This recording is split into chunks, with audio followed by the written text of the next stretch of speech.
I was just closing out my till when it happened. Aisle 7 had gone quiet. The hum of the freezers was the only sound, steady and low like a warning. I remember the flicker of the overhead light, the way it blinked once, twice, like it was thinking about dying. I was tired. 10 hours on my feet, my back stiff, my ankles swollen. I was thinking about the leftover spaghetti waiting for me at home and whether my sister would have eaten the last piece of garlic bread like she always did. Nothing in me was expecting anything strange, but that's the thing about truth. It doesn't knock first. I'd forgotten my thermos in the break room. That's the only reason I turned back. I'd locked my drawer, zipped up my coat, and had one foot out the employee exit when I remembered. I cut through the store, dimmed for closing, my sneakers squeaking just a little on the linoleum. Then I heard it. Voices, soft but tense, coming from the back of aisle 7 near the stockroom. That's where I saw them. The judge, Judge Raymond Elliott, in his pressed overcoat, tall and pale and too clean for this place, and next to him, our store manager, Thomas Kearney. His tie was loose like he'd been here a while. They were standing too close, talking in short, sharp bursts. I couldn't hear every word, but I caught enough. It's handled. The witness statement is gone. You sure? Absolutely. Nothing links back to you. Then the judge leaned in and said something lower, too low for me to catch. But Thomas responded, and I'll never forget it. No worries, Ray. Everyone who matters knows to keep their mouths shut. They both laughed, quiet, short, like they weren't just talking about bearing someone's voice. I stepped back too fast. My shoe caught the edge of the cleaning cart someone left in the aisle, and it made a squeal. Not loud, but enough. Enough for Thomas to glance up. His eyes met mine. We froze. One heartbeat. Two. He didn't smile, didn't nod. He just stared. I turned and walked fast. Not running, not panicked. Just fast. Like someone who forgot something in the car. Like someone who wasn't just marked. I made it to the break room, grabbed my thermos, and clocked out again. I kept my face calm, my hands steady. But I was shaking by the time I reached the bus stop. The bench was cold. The lights flickered. I sat there for 15 minutes, even after the bus came and went, just trying to catch my breath. At home, I didn't say a word. My sister was already asleep. The house was quiet. I stood in the kitchen with the lights off, the hum of the refrigerator suddenly too loud. I knew what I saw. I also knew what it meant. Judge Raymond Elliott wasn't just a name. He was the face you saw on posters around town. Justice, integrity, strength. That's what his campaign signs had said. He'd been a pillar of the community since I was 20. Every big decision in our county passed through his hands. And Thomas? Thomas was the kind of man who smiled at customers with that fake warmth that always felt a little too polished. I'd worked under him for 6 years. He knew my schedule, my habits, my address. That night I didn't sleep. I kept going over it in my head. Their words, their tone, the look in Thomas's eyes. I told myself maybe I misunderstood. Maybe it was something else. Maybe they were talking about a surprise party, or a donation, or I don't know. But deep down, I did know. They were hiding something, and whatever it wasn't small. I went to work the next morning like nothing happened. I kept my head down, I scanned groceries, I smiled, but everything felt off. Thomas didn't look at me once. Not even a nod during the morning meeting. Not even a fake smile. That was the first sign. The second came at noon, when I noticed 2 men in suits walking through the store. Not corporate types, not vendors, just 2 men in dark coats who didn't seem to be shopping. They looked at me once, just once, and I felt it. That knot in your gut when someone knows more about you than they should. At my lunch break, I sat alone, poking at a cold sandwich. My phone buzzed, unknown number. I hesitated. Then I picked up. You didn't see anything. Stay smart. That's what the voice said. No name, no anger, just calm, calculated. The line went dead before I could speak. I sat there staring at the screen.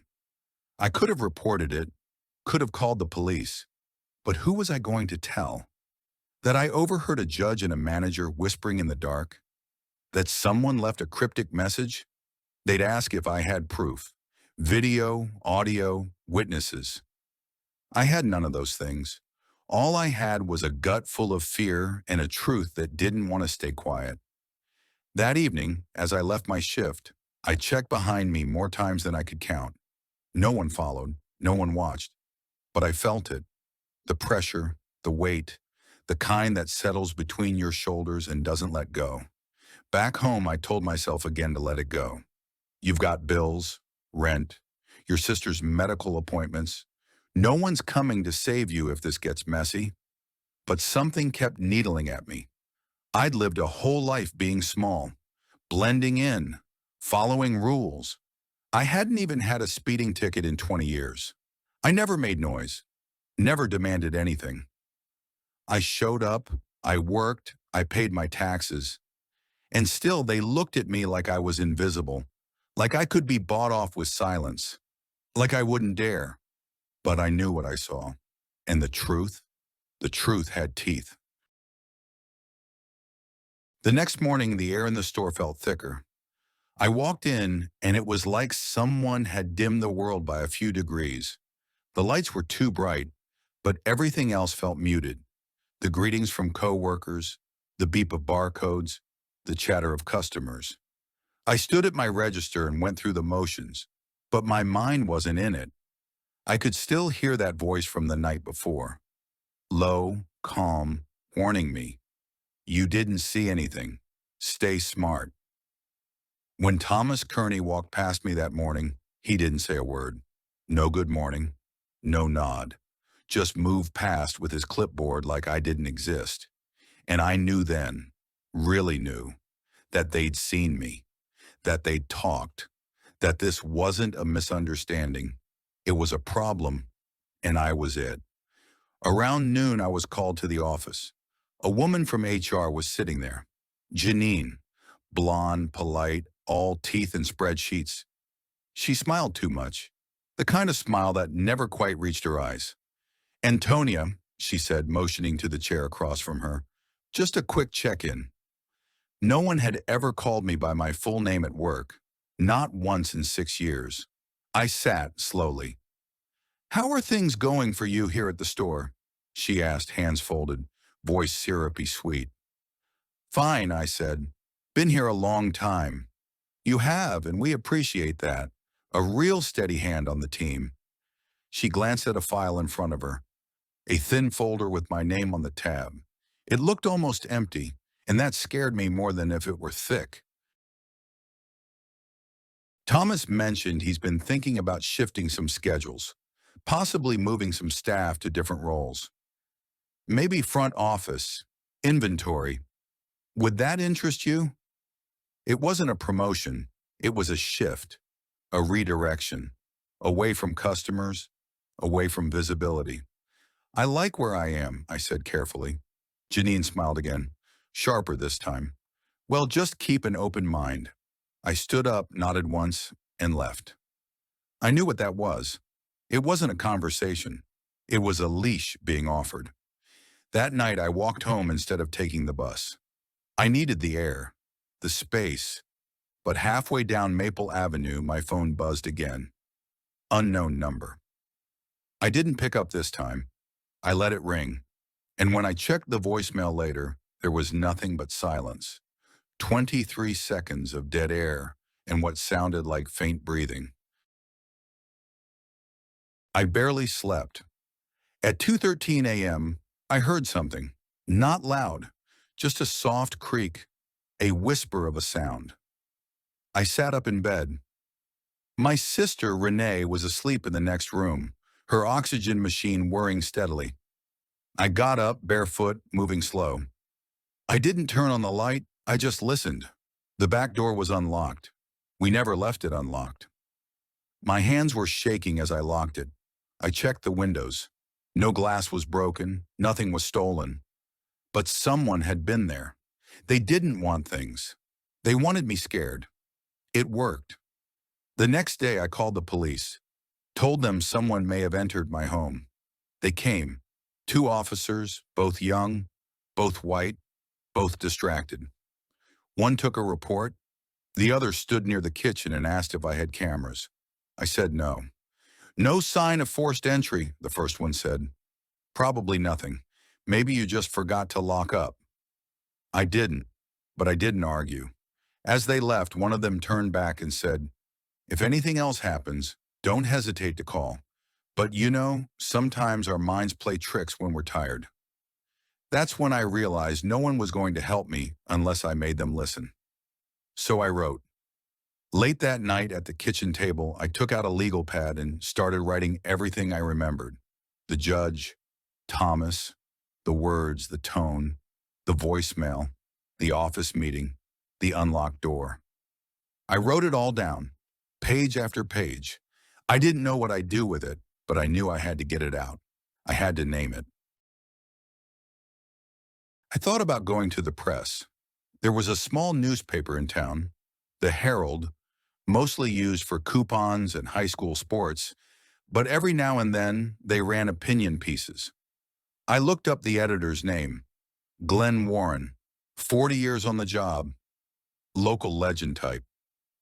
I mailed the letter.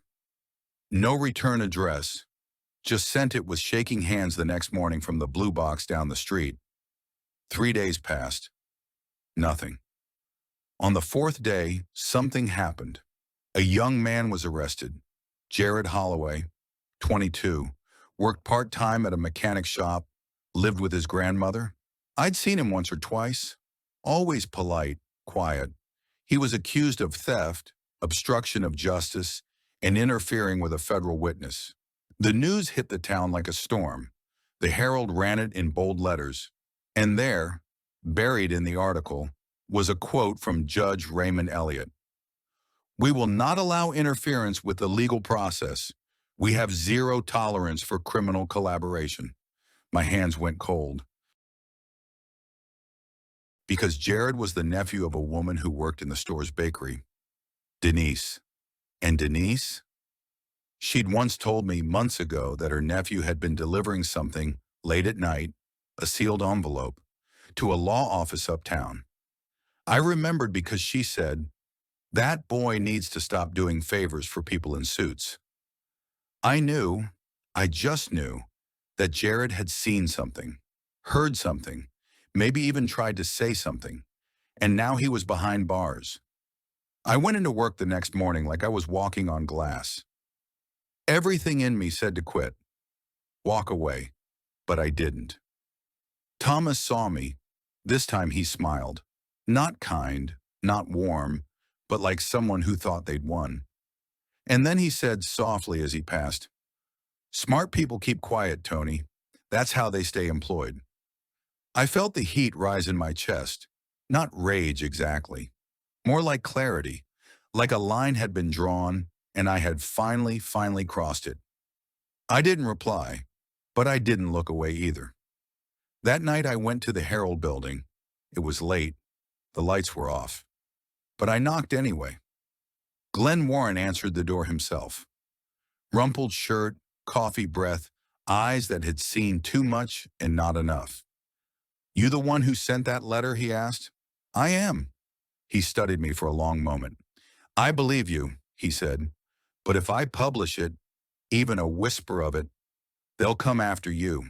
Maybe worse. I know. Then why now? I looked at him and said the only thing I could. Because they already came after me. And I'm still here. He opened the door wider. Come in, he said. Let's talk.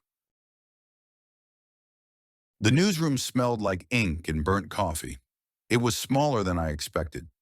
Just a few desks pushed together, papers stacked everywhere, and a worn couch sagging in the corner like it was older than the building itself. Glenn Warren motioned me to sit. He closed the door behind us and lowered the blinds, even though it was already past midnight. I get letters all the time, he said, settling into a creaky chair. Anonymous tips, rants, threats, you name it. But yours read different. I held onto my coat like armor. Because it's true. I know it is. That's the problem. He reached under the desk and pulled out a folder. My handwriting stared back at me. Yellow-lined pages, smudged ink where my hand had trembled. He flipped through them slowly, eyes moving like someone cataloging damage. You realize what this is? He asked. If even half of what you wrote can be verified, it's not just a story, it's a reckoning. I nodded, though my throat was too tight to answer. I looked into the arrest, he continued. The kid, Jared Holloway, no priors, no motive. The case file's sealed, which is already a red flag. And the federal witness they claim he interfered with? There's no name, just redactions. I leaned forward, voice low. He's being punished for something he never did, just like I'm being watched for something I did, telling the truth. Glenn tapped the folder. The truth's heavy. Most people don't want to carry it. But you already are. He offered me a glass of water. I didn't take it. I needed my hands free, just in case. I'm not looking for fame, I said. I don't want cameras or interviews. I just want someone to know, someone real. Not a voicemail, not a threat. I'll print a story, he said. Not names, not yet. But the system, the shape of it, the patterns, the power plays, I can start there. Create pressure. I didn't breathe for a moment. Then, okay. When I left the building, the streets were dark and the wind sharp. But something had shifted. I wasn't alone with the truth anymore.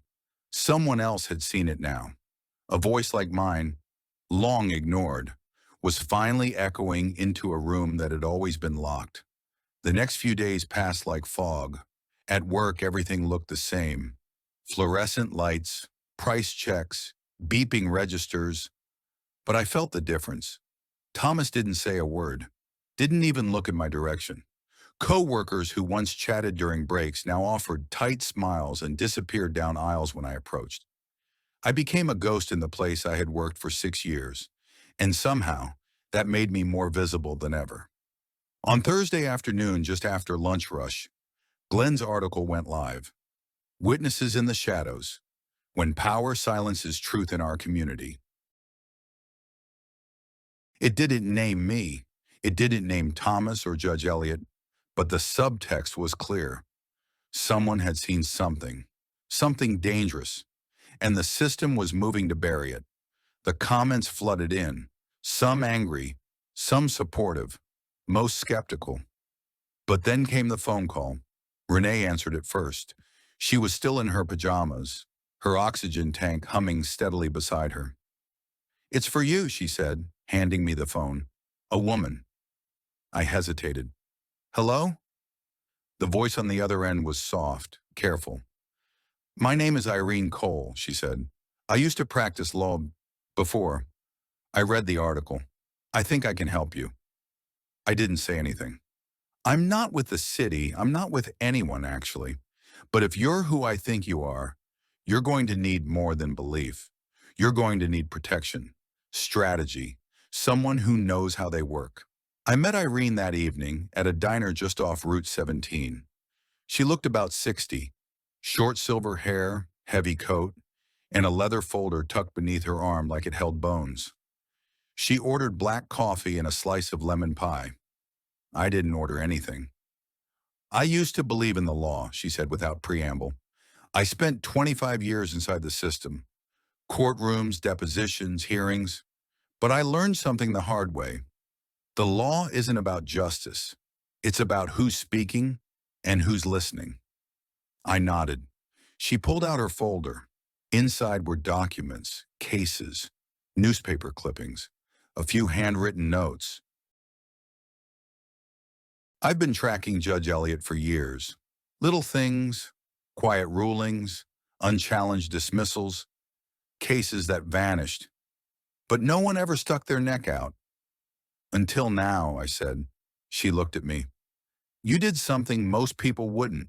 You didn't just speak. You made it public. That makes you dangerous.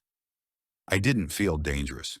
I felt cold and tired, and like my skin had been peeled back for the whole world to examine. Do you want to fight this? She asked. Not for me, I answered. For the people they already buried. She reached across the table and slid a business card to me. It was blank on one side. On the other, her name, her number, and one line in small print. Truth is a weapon. Use it wisely. The next day at work, everything changed. I was called back into the office. This time it wasn't Janine waiting for me. It was a man in a dark suit. Corporate security, he said. He introduced himself as Mr. Bradley. No first name. His voice was like steel wrapped in velvet. We've reviewed your recent conduct, Antonia, he said, hands folded neatly. There have been concerns. What kind of concerns? Your interactions with coworkers, comments made in public forums, activities outside of work that reflect on the brand. You mean telling the truth? He smiled, more polite, plastic. We just want to remind you that as an employee, you're subject to a code of conduct. I haven't broken anything. We'll see. He handed me a formal warning slip, my first in 6 years. As I walked back to my register, eyes followed me. I didn't look at anyone. I just clocked back in and kept scanning groceries. Later that evening, I sat on the porch with Renee. She sipped tea from her chipped mug, and I watched the streetlights flicker on one by one. You okay? She asked. No. Want to stop? I thought about it. Thought about the threats, the looks, the fear. No, I said. She nodded. Didn't think so. Irene called me the next morning. They'll try to bury you next, she said. Discredit, fire, maybe worse. I'm ready. No, you're not, she said. But you're brave. That counts more. She had filed a request with the county clerk's office, a motion to challenge Jared Holloway's arrest based on public interest and improper sealing of court records. If it was accepted, it would open the case to review. And if that happened, if even one shred of misconduct surfaced, the whole thing could start to unravel. You'll be a target, Irene warned, and they'll come faster now. I'm tired of being quiet, I said. It's time someone like me mattered. For the first time in weeks, I felt something steady in my chest. Not safety, not relief, but fire, a low, controlled burn. And I knew. That voice they tried to silence, it was just getting started. I didn't see it coming. Maybe I should have. Maybe the signs were there, lining up like pennies on the edge of a table, waiting for the flick. It was Tuesday, middle of the week, slow foot traffic, and I was halfway through a box of returns when Thomas Kearney called me into the office. Again. I didn't say anything. Didn't roll my eyes, didn't sigh. Didn't give him the satisfaction of seeing me twitch. I walked in with my hands clean, uniform crisp, name tag straight. He wasn't alone this time. Janine was there, sitting stiffly in the corner, her hands folded in her lap like she'd been told to behave. And beside her, that same man in the dark suit, Mr. Bradley, corporate security, cold and polite. Thomas didn't ask me to sit. Antonia, he said, using my full name again like it was a weapon, we've reviewed your performance history. My stomach twisted. Not in fear, I wasn't afraid anymore, but in a quiet, tired way. The way your body braces for impact. You've been a valued employee for many years, Janine added, her voice carefully modulated, but recent events have called into question your alignment with company policy. Bradley opened a file, one thin sheet. We're terminating your employment, effective immediately, he said. No build-up, no discussion, just that. My heart didn't race. My hands didn't shake. I stood still. Thomas was already looking down at his desk, flipping through papers like it was any other day. Janine shifted awkwardly in her seat. Bradley remained unreadable. For what reason? I asked, calm. Bradley tapped the paper. Violation of internal conduct policy, breach of confidentiality, and inappropriate communications with external parties regarding sensitive company matters. I could have laughed if it didn't sting so deep. You mean I spoke? No one answered. Do I get severance? I asked. Bradley smiled, the corners of his mouth twitching like it hurt him to pretend. No. Janine slid an envelope across the desk. Inside was a final paycheck, 1 week's worth, and a typed letter that said I was no longer a fit for the company's evolving needs. They didn't even ask for my apron. Security will escort you out, Thomas said without meeting my eyes. I took my time gathering my things, my thermos, my coat, the little ceramic bird Renee had given me for my birthday 2 years ago. It sat on the edge of my register, a robin, cracked at the beak, but still standing. As I walked past the break room, I saw the others watching. Lisa from produce, Malik from dairy, Jorge, who laughed with me every Friday during inventory checks. None of them said a word, not because they didn't care, but because they didn't want to be next. Outside, the wind hit hard. My hands burned from the cold, from the weight of what had just been taken from me. 6 years, gone, because I knew too much. I walked home, 42 blocks, didn't stop, didn't cry, just walked with the envelope in my pocket and the robin in my hand, chipped and steady. Renee met me at the door, her face already knowing. They did it? She asked softly. I nodded. She opened her arms and I sank into them like I hadn't in years. That night, Irene called.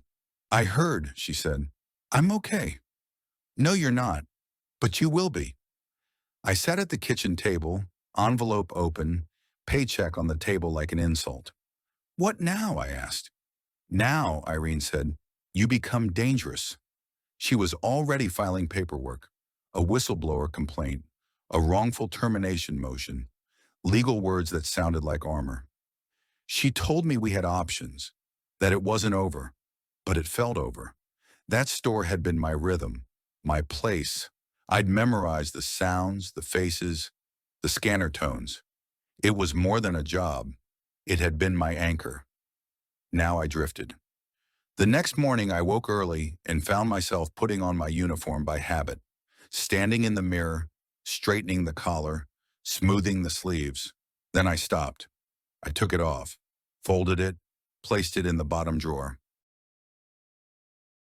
That afternoon I went to the library, found a corner seat by the window. I needed air. I needed quiet. But most of all, I needed to keep moving. Glenn called later that day. You made the front page, he said. I blinked. What? An op-ed. Someone submitted it anonymously.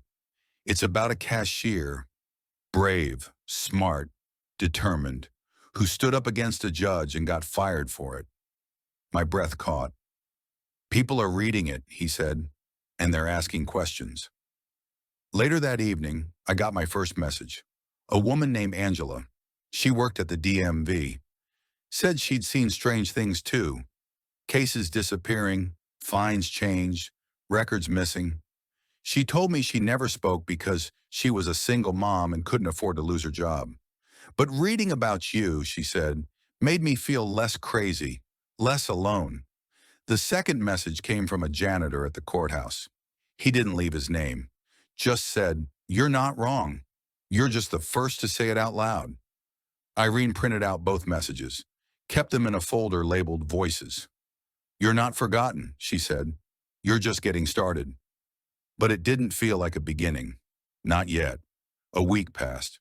I tried to file for unemployment, got blocked, said I violated internal policies. Irene said we'd fight it. Another letter, another form.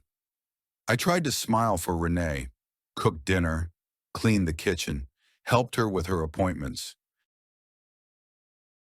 But inside I was a snow globe, all the pieces shaking, looking for where they used to belong. Then came the knock. Late evening, no one expected. I opened the door.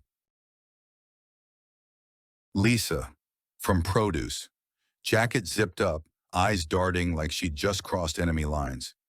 I can't stay, she whispered, but I needed to tell you. They're scared. I stared.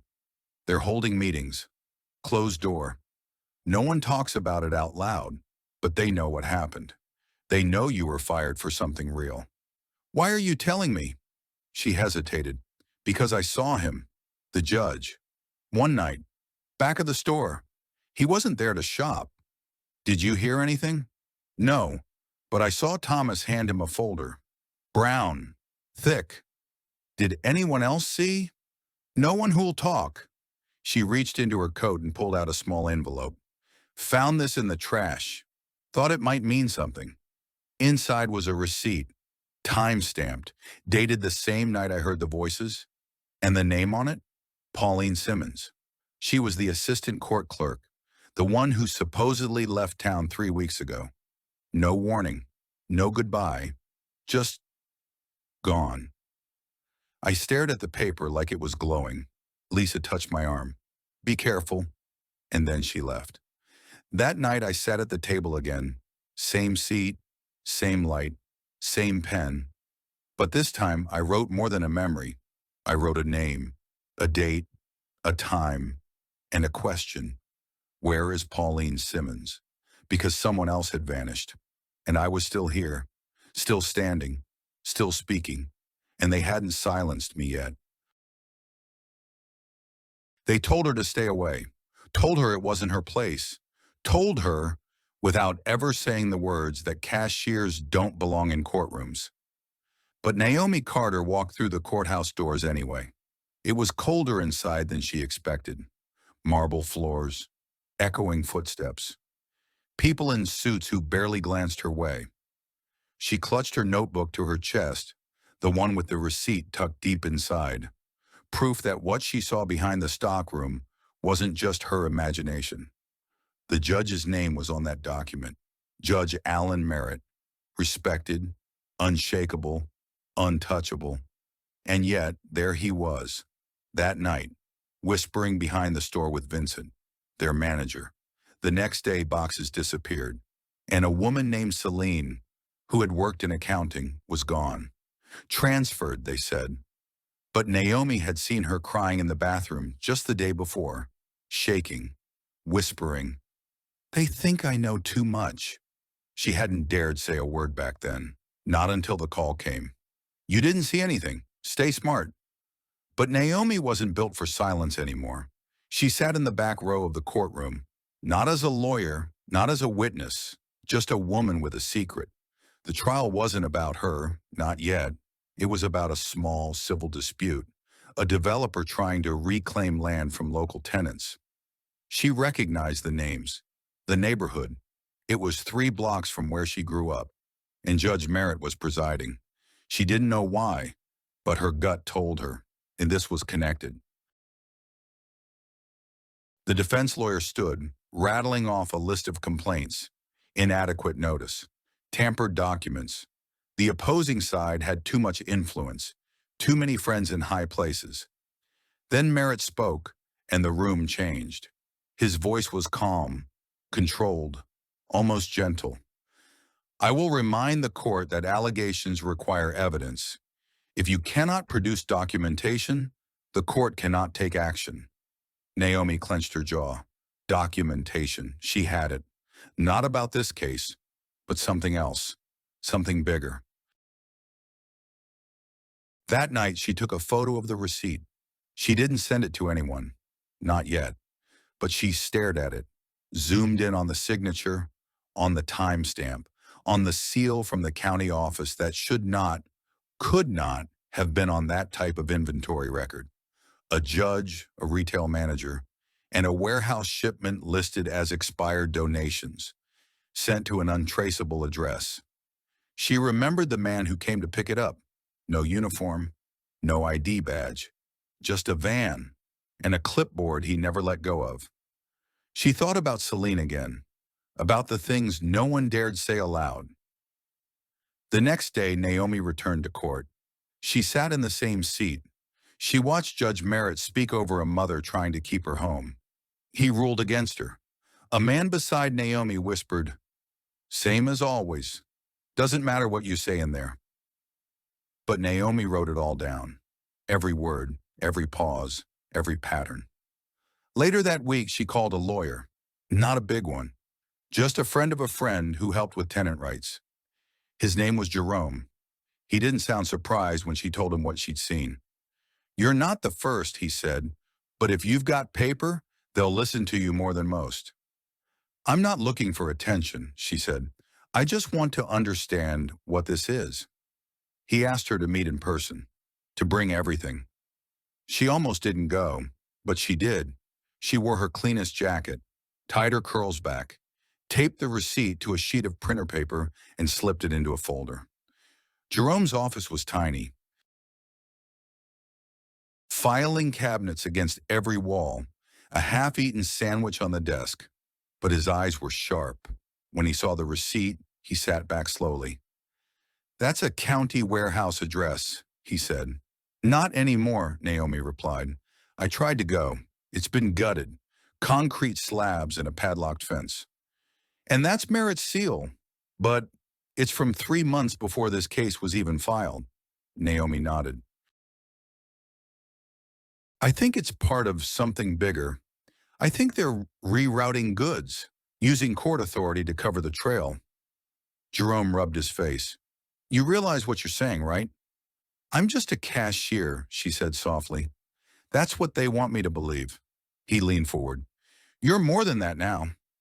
Over the next week, Jerome connected dots Naomi didn't even know existed. He showed her names, nonprofits with almost no paperwork, grants approved under Judge Merritt's recommendation, community programs that received nothing. And Vincent's name, Naomi's store manager, appeared 3 times on transport records for relief items. She remembered the pallets of canned food that had shown up, unmarked, then disappeared by morning. The pieces weren't just suspicious. They were rotten. Jerome warned her, "If we push this, they'll come after you." "They already did." He nodded slowly. "Then we play it smart. We don't go public. Not yet. But I'll bring it to someone inside the DA's office. Quietly." That night, Naomi lay awake, staring at the ceiling. She thought of her grandmother, who raised her to never make trouble, to stay small, to survive. But she also remembered her grandmother's last words. "Sometimes surviving means speaking, even if your voice shakes."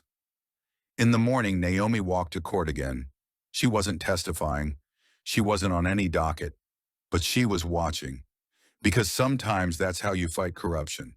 Not by shouting, but by refusing to look away. And as Judge Merritt ruled again in favor of the developer, Naomi didn't blink.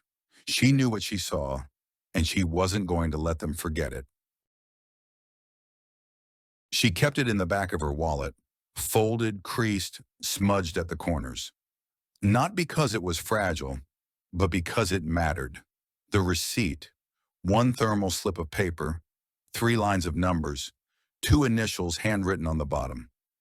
Most people wouldn't have looked twice, but Naomi Carter had learned to look 3 times.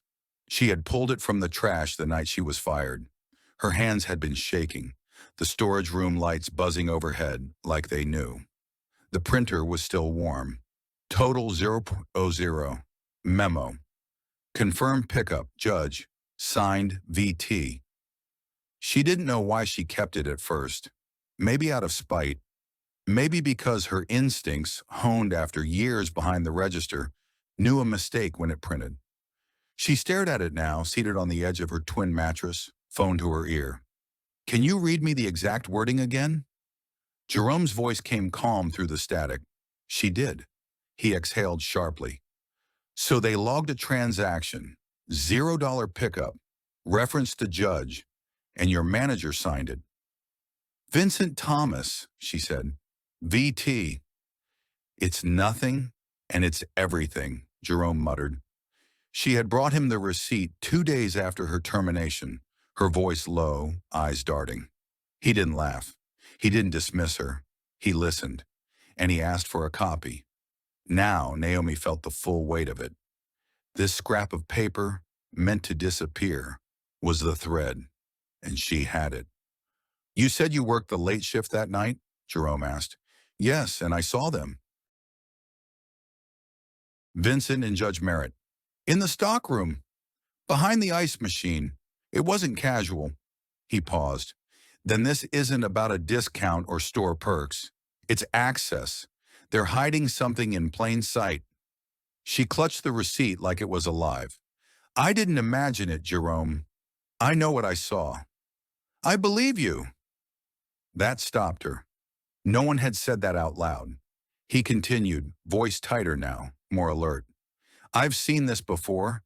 Judges with connections in city infrastructure, funneling resources. Sometimes it's money, sometimes favors." Naomi blinked. "What kind of favors?" Jerome hesitated.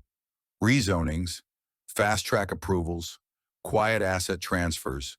One judge, just one, can erase paper trails or bury injunctions, especially if they know the right people.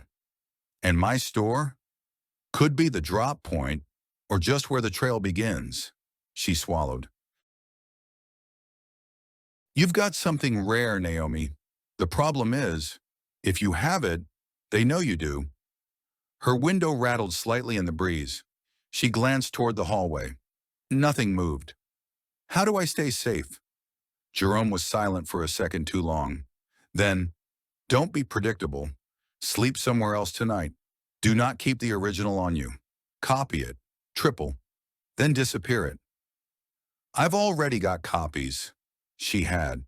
One taped behind a loose panel in the kitchen, one mailed to herself, one with Jerome. He chuckled softly. "Did you used to watch spy movies?" "No. I used to live in the real world." That made him go quiet. Then, "Good. That's the only world this is happening in." Later that night, Naomi walked the edges of her old neighborhood, with her hood pulled up and her shoes wet from gutter water. She passed shuttered bodegas and slow-blinking traffic lights.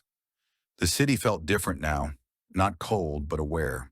She ended up at a laundromat on Malcolm Street, open late, fluorescent lights buzzing like interrogation lamps. She sat in the corner with her receipt copy tucked inside a worn book of poetry. A boy watched her from across the aisle, too young to know why she looked the way she did, too old not to wonder. He didn't speak. No one did. The next morning, Naomi met Jerome outside the courthouse. His suit was sharper than it needed to be, but his eyes were tired. She wondered if he slept at all. He handed her a manila folder. "What's this?" "Complaint draft. We're not submitting it yet, but this is the roadmap." She opened it slowly. Pages, legalese. Her name, typed in 12-point font at the top of the first.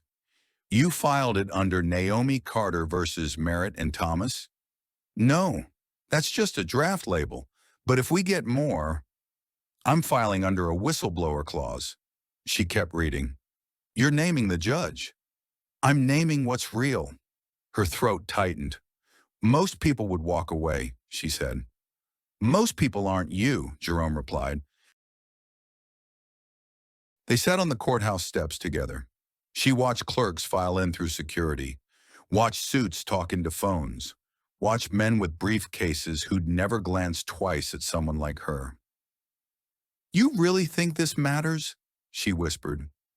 Jerome looked at her steady. "You're holding something they thought no one would care about. That makes you dangerous." Naomi folded the folder shut. "They're going to come harder now. Then we come louder." That afternoon, she walked past her old store for the first time since she was fired. It looked the same. Cheap signage, burnt-out lights above aisle 4, kids hanging near the carts with bags of chips and nothing to do. But she noticed something different. Security camera. New. Angled directly at the employee entrance, and Vincent's car wasn't in the lot. She slipped through the side street and found Malik by the back door, on break, leaning against a crate. His eyes widened when he saw her. Naomi, yo, you okay? She nodded. I'm not here to make trouble. He glanced back toward the door. They told us not to talk to you. I figured, but I didn't listen. She smiled. I need to ask you something, she said. Do you remember anything weird from that week? Anything off? He hesitated. Maybe there was a delivery, big one, but no invoice. Vincent told me to forget it, said it was above pay grade. I thought he was joking. She stared. What was in it? He shook his head. Didn't open it, but it was heavy. 2 boxes. One had a lock. Her blood went cold. Do you know where they went? Storage, but I haven't seen them since. Naomi nodded. Okay, thank you. As she turned to go, Malik called out, Naomi. She looked back. I didn't forget what you did, he said. How you stood up. Most of us just stayed quiet. She smiled, but it didn't reach her eyes. She walked fast, breath shallow, fingers tight around the folder Jerome had given her. In her pocket, the receipt crinkled like a pulse. It wasn't just a piece of paper, it was proof. And proof, real proof, had a price. She wasn't backing down. Not now, not ever. The courtroom air was too cold. Naomi Carter sat in the gallery, 4th row from the front, her coat wrapped tight, the receipt folded inside her wallet like a sleeping nerve. Judge Merritt sat at the bench, calm, unbothered, a face that had smiled through so many community fundraisers, school appearances, charity boards.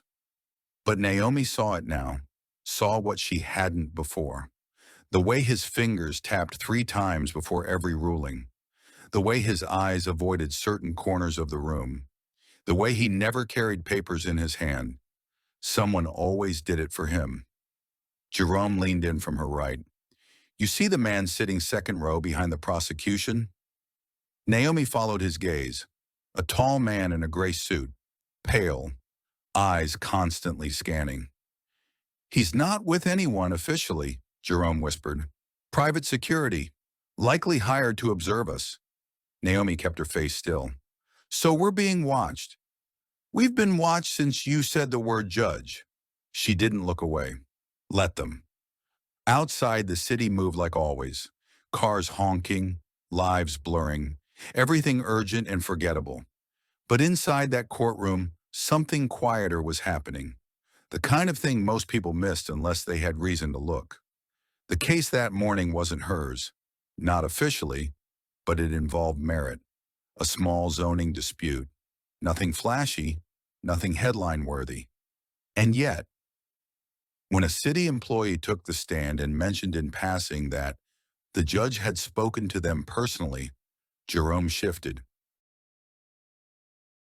Naomi caught it too. After the hearing, Jerome pulled her aside in the marble corridor. Did you hear that? He asked. She nodded. Said he visited the site before the ruling? Exactly. Judges aren't supposed to do that, especially not without record. You think this is a pattern? I think we just saw his fingerprints. Naomi leaned back against the stone wall, heartbeat steady. So what now? Jerome's eyes sharpened. Now we find someone who'll say it out loud. Her name was Sonia Delgado. She had been a file clerk for the Department of Housing, transferred 3 times in 2 years, and her name came up when Jerome scanned internal contacts who had ever logged Merritt's personal visits. Naomi met her in a coffee shop near Canal Street. No lawyers, no folders, just 2 women and the weight of what they knew. Sonia wore sunglasses indoors and didn't take them off. You can't mention my name in this, she said immediately. I'm still on payroll. I understand, Naomi replied. Sonia stirred her drink twice before speaking again. I saw the judge meet with Vincent. Naomi froze. Your old manager, Sonia added, voice lowering. They were in the city archives room. I only walked past. Didn't stop. But I saw papers on the table. Naomi's hands tensed. What kind of papers? Property maps, transfer files, stamped, but with pending signatures. It looked like they were preparing to move something through before the public saw it. Naomi exhaled slowly. So the zoning case wasn't about new housing. Sonia nodded. It was about who got the land. Quietly. Jerome would want this sworn, but Naomi didn't push. Sonia's fear was real, and fear always had roots. Sonia looked up from her cup. They don't need money. That's not it. It's control. They want to build something and not be questioned. Naomi sat in silence for a long moment, then said quietly, "Thank you for not staying silent." Sonia shook her head. "I didn't speak up. I'm just confirming what you already saw." That night, Naomi sat at her kitchen table again, bare bulb overhead, no sound but the hum of her refrigerator. She laid everything out like pieces of a puzzle. The receipt, the anonymous call, the judge and Vincent whispering, the zoning site visit, the clerk's testimony, Sonia's confirmation. It all pointed in the same direction. But what direction was that? She texted Jerome. "We need more." He replied instantly. "You're right, and I think I know who to ask." His name was Elijah Green. He used to work as a junior analyst for the city finance office, and 3 months earlier, he'd submitted a formal complaint, redacted, dismissed, alleging internal manipulation of bond approvals for construction zones under Merit's oversight. Jerome pulled strings. Naomi met Elijah in a dimmed office above a discount pharmacy in Queens. He looked tired, older than his 29 years, but his handshake was firm. "You think you're the only one who saw it?" he said to Naomi without irony. "You're not. You tried to speak up." He laughed bitterly. "I thought the truth was enough." Naomi leaned in. "It is, but sometimes it needs a second voice." He stared at her, then opened a folder. Inside were copies of emails, dates, signatures, account transfers. One note stood out, forwarded to Vincent Thomas. Carbon copied to a contact Naomi didn't recognize. But the subject line was damning. "Clearance for merit adjustment? Time sensitive." Naomi's mouth went dry. "What does that mean?" Elijah's face hardened. "It means someone adjusted the timeline of approval after the vote." "Retroactively?" He nodded. "And only one office has the authority to do that."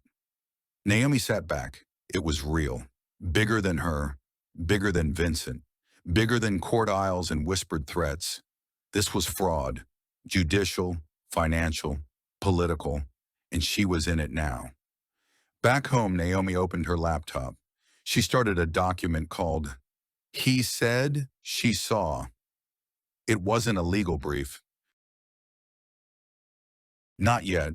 It was a timeline, a testimony, her voice, on paper, because she couldn't forget what she saw. And now, she didn't have to prove it alone. She stared at the blank page for a moment before typing. "They said I didn't see anything, that I imagined it, that I should smile and move on.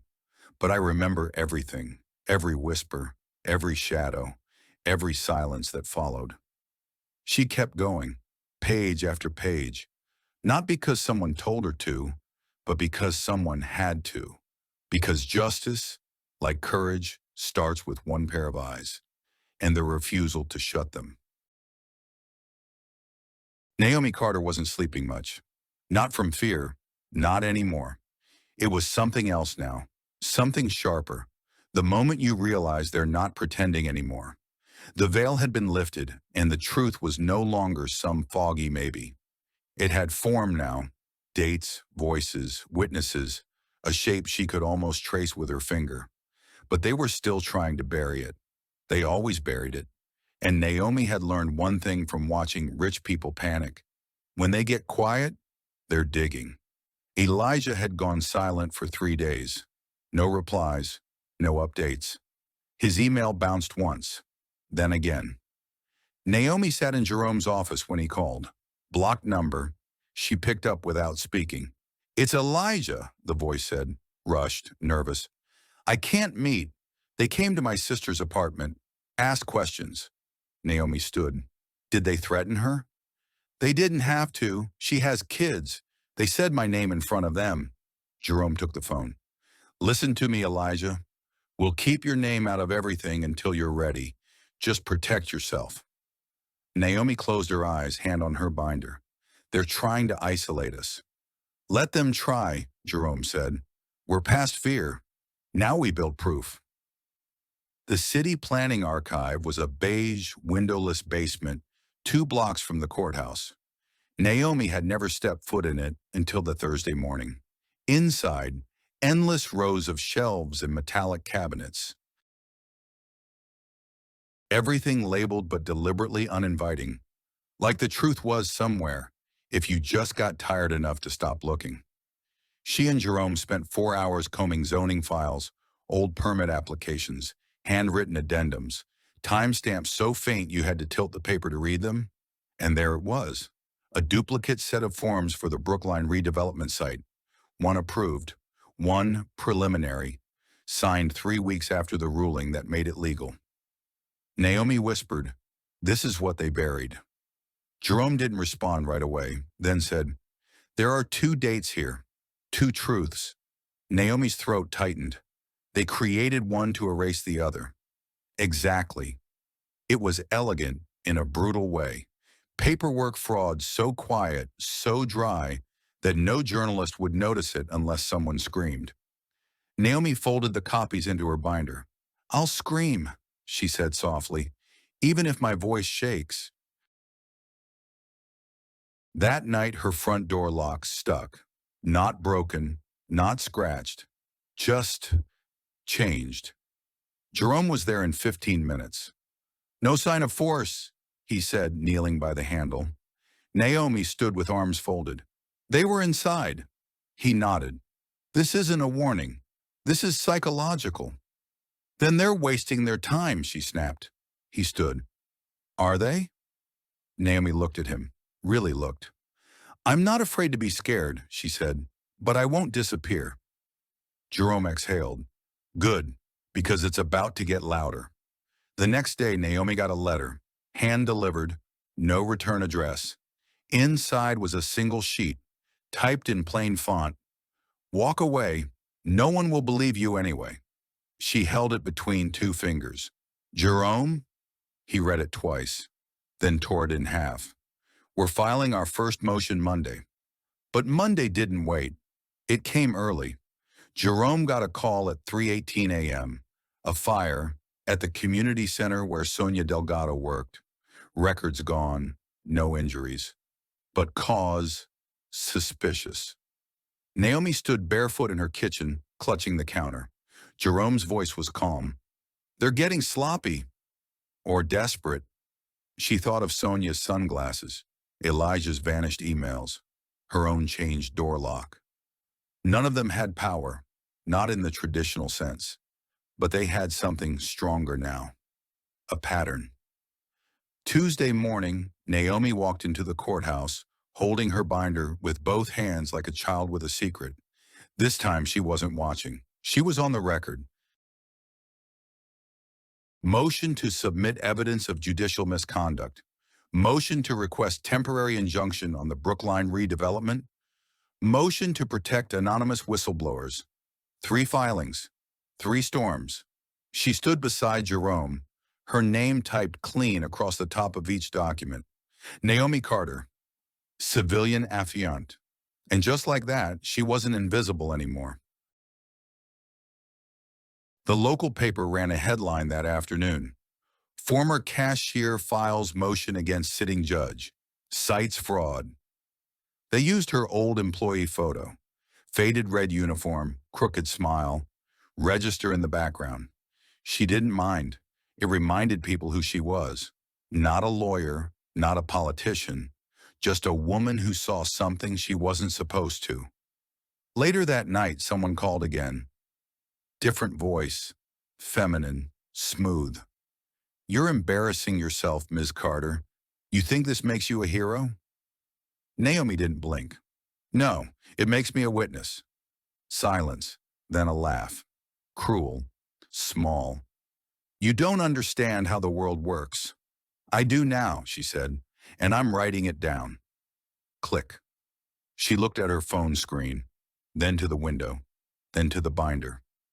What they buried wasn't just a lie, it was a map, and she had started digging too. 2 days later, the courthouse responded. Judge Merritt filed a motion to seal all ongoing records relating to the redevelopment cases for security reasons. Jerome read it with a raised eyebrow. They're trying to box us out. Naomi smiled thinly. Then we take it public. Are you sure? She nodded. We tell the story, beginning to end. No fear, no fiction. Jerome leaned back in his chair. Then it's war. No, Naomi said. It's history. Outside, a mural was going up on the side of a closed laundromat. It wasn't Naomi's face. It was a woman with a cash register badge. No name. Eyes wide, mouth open like she was about to speak. And around her the words, "Someone always sees."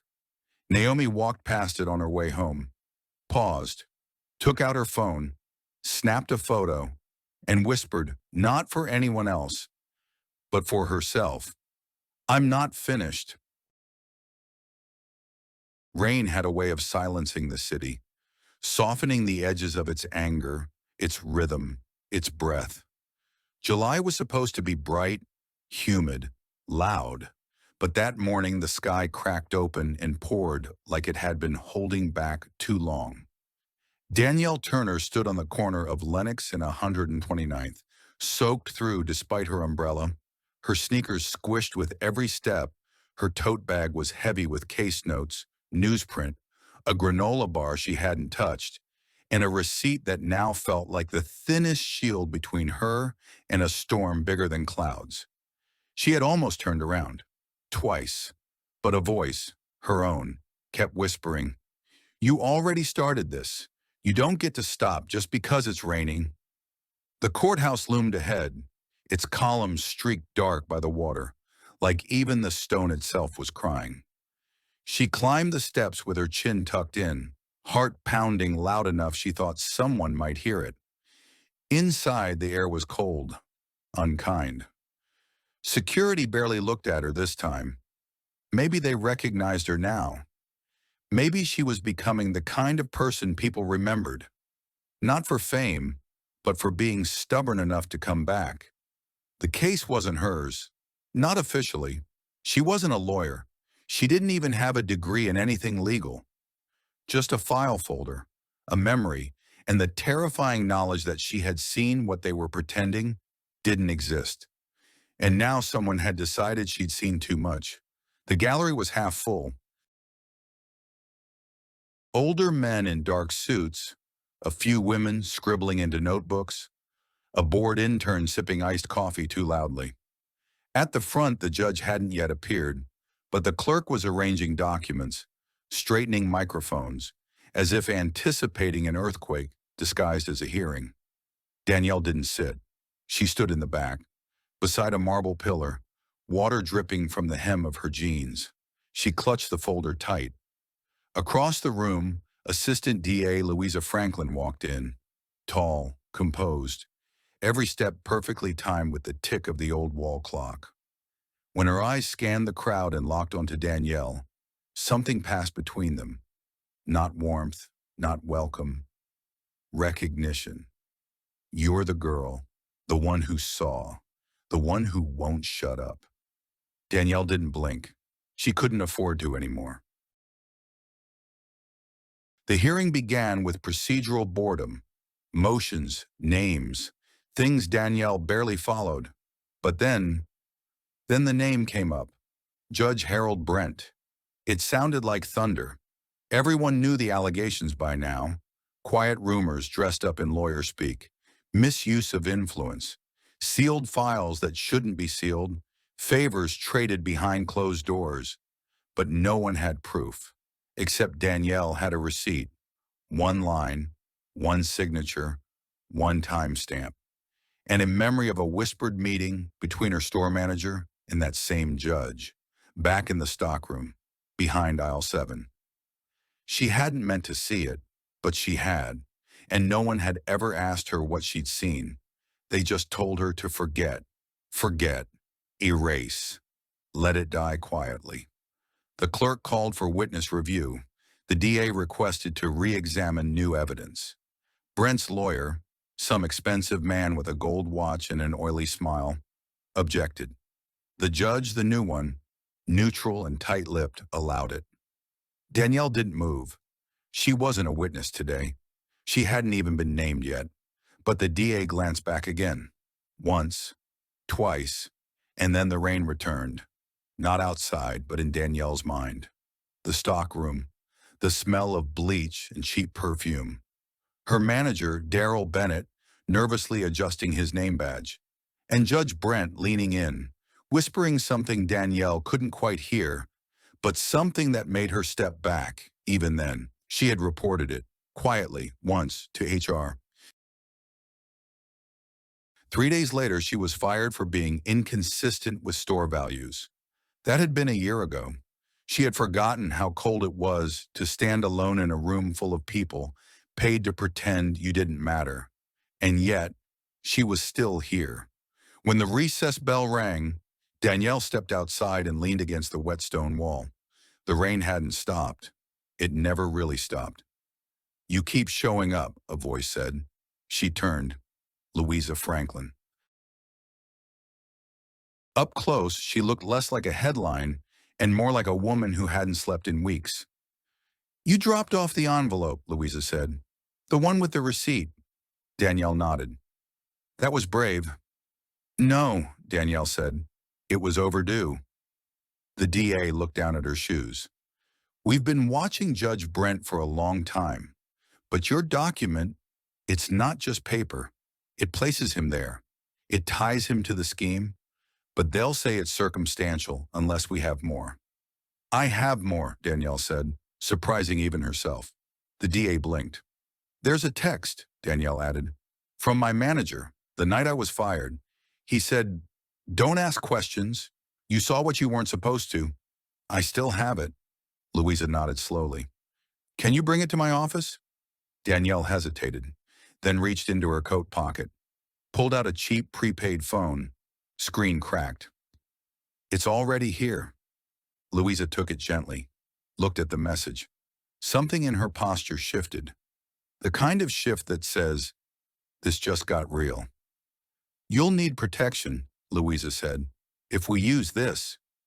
Danielle looked up at the sky. The rain was still coming down, steady, relentless. "I'm already wet," she said. "Might as well walk into the storm." By the end of that week, Danielle was subpoenaed. She was listed as witness number 4 on a case that now had headlines in every local paper. People whispered her name at the bus stop. Her old co-workers stared when she passed the bakery. She wasn't famous. She was dangerous. And it didn't feel like victory. It felt like walking uphill through water with weights on her feet. Still, she showed up, day after day, with her binder, with her folder, with her memory of that night in the stockroom that started it all, and always, with the rain. Because July had never been about sunshine. Not for her. It had always been about what grew in the storm. She hadn't stepped behind a counter in months. Not since the day she was fired. But as Destiny Carter stood in front of the little bakery tucked between a pawn shop and a barber, the past came rushing back with the scent of powdered sugar and cinnamon. Inside, the counter was nearly identical to the one she used to stand behind. Same register hum, same plastic display case with fingerprint smudges on the glass. And yet this one wasn't hers.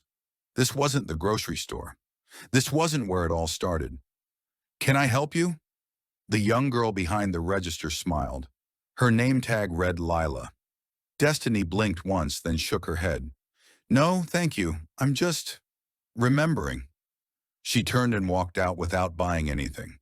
The bell above the door jingled, too cheerful for the weight in her chest. She hadn't come for cupcakes. She came to remember what it felt like to stand behind a counter, what it meant. To the world, she had been just another worker, another name on a timesheet, another person who could be replaced in a day. But behind that register, she had seen everything. She'd memorized faces, tracked routines, heard whispers, caught glances. The counter had been her watchtower, and that night, that one night she never should have stayed late, it had become the reason her life changed. Back in her apartment, Destiny set the stack of printed court documents on her kitchen table. The envelope had arrived that morning. No return address, just a thick yellow packet and a single sheet of paper taped to the top. Keep digging, you were right. No signature, no explanation. But she knew exactly what it was. Evidence. Real. And someone wanted her to have it. She opened the packet slowly, hands steady despite the pounding in her chest. Inside were 6 documents. She read each one 3 times. The first, an invoice, signed by Judge Michael Everly, authorizing a private transfer of $20,000 to a third-party consultant, a consultant with the same last name as her old manager, Carl Jenkins. The second, email printouts between the judge's personal account and Jenkins, with subject lines like clearance protocol and timeline before leak. The third, an unsigned draft statement meant for press release, titled Allegations Baseless, Statement from the Bench.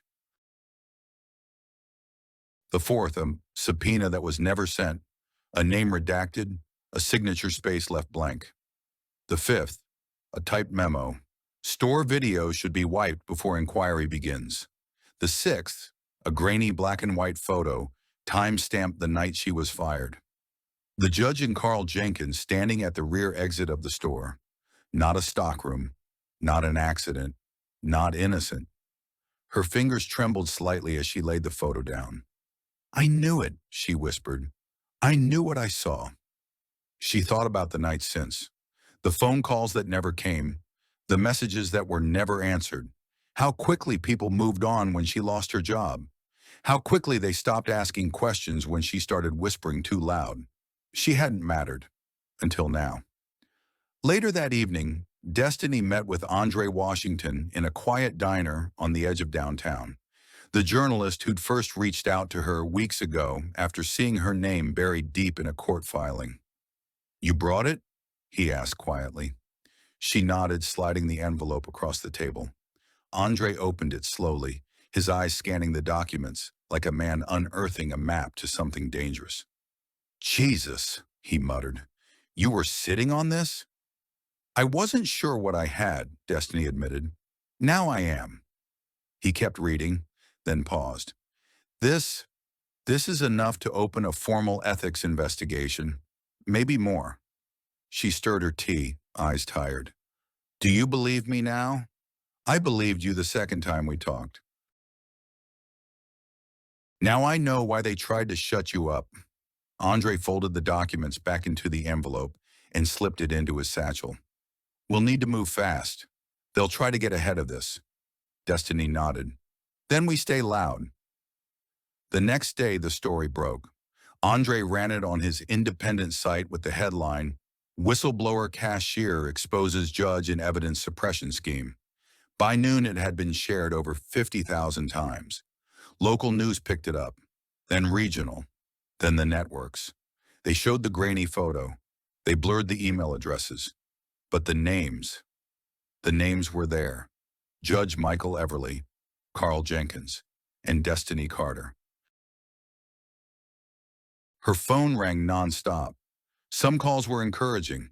Some were threats. You should have kept your mouth shut, one voice growled. You've got no idea what you started, said another. But Destiny didn't flinch anymore. She answered each call with the same steady tone.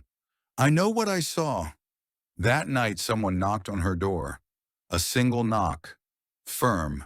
Measured. She approached slowly, looked through the peephole. No one. But there on the doormat sat a manila folder. She opened the door and picked it up, scanning the street quickly. Empty. Inside the folder was a single page, typed in large block letters, stay silent or lose everything, and a photo of her, taken that morning, stepping out of her apartment. She sat on the couch, holding the paper, the weight of it pressing into her chest like stone. Fear crept in, uninvited. But behind it came something hotter, brighter, rage. She went to her closet, pulled out the old cashier apron she hadn't been able to throw away. She held it in her hands, the same one she wore the night she caught them whispering. They thought she would be afraid of losing everything. They didn't understand. She already had. That night she went live. Her own face, her own voice. No more waiting for someone else to tell her story. I was a cashier. I saw something I wasn't supposed to see. They fired me. They tried to bury me. But I'm still here. And I'm not going away. Within 2 hours, the video had over 80,000 views. Comments flooded in. People told her they believed her. People told her they had seen things too, that they were scared, that they were angry, that they were ready. And somewhere out there, Destiny knew someone was watching her video, teeth clenched, heart racing, because they'd failed to make her disappear. They made her wait outside the courtroom for nearly an hour. The hallway was cold, not from temperature, but from everything else. The stares, the silence, the subtle glances from suits that thought they knew her story before a word left her mouth. Lana Taylor sat still, back straight, palms on her lap. Her name was already printed on the witness list. The judge knew she was here. The lawyers knew. The press definitely knew. But they made her wait anyway, as if to remind her who this building belonged to. She wasn't intimidated, just tired. She thought of her mom's last text that morning. You don't owe them anything but the truth. That's what she'd bring, the truth, and they could decide what to do with it. The courtroom doors opened with a slow creak, and the clerk stepped into the hall. Miss Taylor, we're ready for you. The walk-in felt longer than it should have. Lana's shoes echoed against the polished wood. She saw the jury's heads turn, the judge's calm, measured stare, a few reporters adjusting their pens. And on the far left, behind the plaintiff's table, Judge Raymond Ellison sat, pretending not to recognize her. But she saw the flicker, just for a second, when their eyes met. Fear. Good, she thought. At least you remember. The clerk swore her in. Raise your right hand. Do you swear to tell the truth, the whole truth, and nothing but the truth? I do, she said. Her voice didn't tremble. The prosecutor stood. Miss Taylor, can you state your occupation? I'm a cashier, she said plainly. Or, I was. And what was your employment status on May 17th of this year? Full-time at Broadstone Market. Night shift. 5 days a week. Do you recall anything unusual happening that evening? She inhaled. Yes, Lana said. I saw Judge Ellison meet with our store manager, Jerome Whitaker, in the stockroom. I wasn't meant to see it, but I did. The courtroom held its breath. Could you describe what you witnessed? Lana shifted slightly. They were talking in hushed voices. Jerome handed the judge a folder. I didn't see what was inside, but I saw cash. A thick envelope. Judge Ellison looked over his shoulder twice before putting it in his coat. And what did you do after that? I backed away. I went to the time clock, pretended like I hadn't seen anything. But later that night, I got a phone call. Blocked number. She paused. They said, you didn't see anything. Stay smart. That's all. And then they hung up.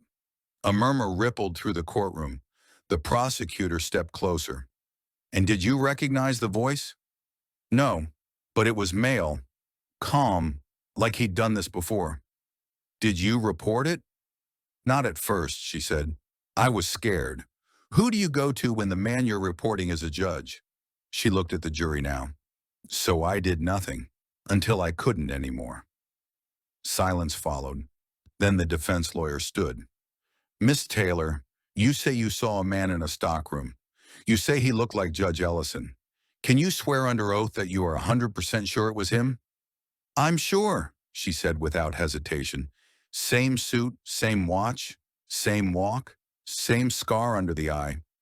The lawyer smirked. And yet you didn't go to the police. No. Why not?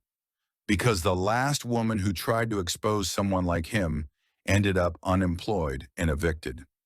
Objection! The judge didn't move. He was looking at her now. Really looking. His fingers clenched slightly. The prosecutor spoke again. Miss Taylor, did you bring any evidence today? Lana reached into her bag. Yes, she said, pulling out a folded piece of paper. This is a receipt from the register I was at that night. The timestamp lines up with when I saw them go into the back. I printed it just in case. She handed it to the clerk. And this, she continued, retrieving a flash drive, is security footage from the rear aisle.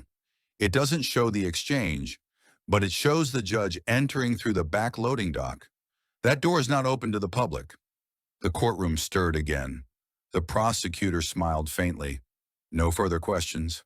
The judge called a recess, but no one stood. Even in silence, the room was shifting. Outside the courthouse, the sky had turned a heavy shade of gray. Rain hadn't started, but the air felt thick with it. Lana stepped into the hallway, where Reuben stood waiting with 2 coffees. I was sure they'd try to rattle you, he said. They tried, she replied, taking the coffee. But I'm done shaking. Reporters had started circling again. They kept their distance, but the glances were pointed now, calculating. They'd seen something change inside. This wasn't just a cashier who made a claim. This was a witness under oath. That night, Lana sat at the edge of her bed, phone in hand. She scrolled past articles, headlines, whispers across social media. Her name was trending. Cashier turns courtroom upside down. Clerk exposes corruption in aisle 7. But none of that mattered. She opened her notes app and typed, when you say something no one else will say, they don't ask if it's true. They ask why you're saying it. Say it anyway. She hit save. The courthouse lights flickered out one by one as night took the city in its arms. Tomorrow would be another day in court, and she would be there, still just a cashier, but no longer silent. They called her just a cashier, like it was a label designed to dismiss her, to erase the weight of her words before they landed. But Lana Taylor knew better. She wasn't just anything. She was the voice that refused to be silenced. The night the verdict came down, the courthouse was packed. Cameras flashed, microphones hovered, whispers bounced off the cold marble walls like echoes of a fight too loud to ignore. The judge cleared his throat. His eyes scanned the room. A room that felt different now, heavier, as if every witness, every document, every late-night phone call had shifted something unseen but undeniable. We find in favor of the plaintiff, he said, voice steady but firm. The crowd stirred. Relief, shock, some disbelief. But Lana stood still. She thought of the journey here, from the fluorescent-lit aisles where she rang up groceries, to the whispering stockroom, the fired warnings, the quiet threats, the long nights of preparing testimony, and the fierce determination to be heard. She thought of the faces who had doubted her, the lawyers who laughed behind closed doors, the manager who smiled while hiding secrets. The judge who believed his power made him untouchable, and she thought of her mother. You don't owe them anything but the truth. Lana smiled softly, because she had given them that, and more. Outside, the press surged forward, questions flying like sparks. Ms. Taylor, how does it feel to beat a judge? To expose corruption? To be more than just a cashier? She paused. Maybe I'm just a cashier, she said quietly, but I'm a cashier who saw something wrong and chose not to look away. Her words spread like wildfire. They didn't just make headlines. They made history. The weeks that followed were a blur. Invitations to speak at community centers, universities, law schools. Messages from strangers who shared their own stories of injustice. a flood of solidarity that Lana hadn't dared to hope for. Yet amid the noise and praise, she stayed grounded, because the fight wasn't over. There were others, cashiers, janitors, clerks, workers, who still walked silent hallways, who still witnessed unfairness, who still waited for a chance to speak. Lana's victory was their beacon, and she vowed to be their voice. She launched a project, the Witness Initiative, aimed at providing support, legal guidance, and courage to everyday people caught in the web of power and secrecy. Her kitchen table became a command center, cluttered with paperwork, phone calls, and late-night strategy sessions. Some nights exhaustion crept in, whispering doubts and fears. But then she remembered she wasn't alone. One evening as she reviewed new cases, her phone buzzed. A text from a woman named Cassandra. "I cleaned offices in Midtown. Last week I found something I wasn't supposed to see. They told me to forget. I can't.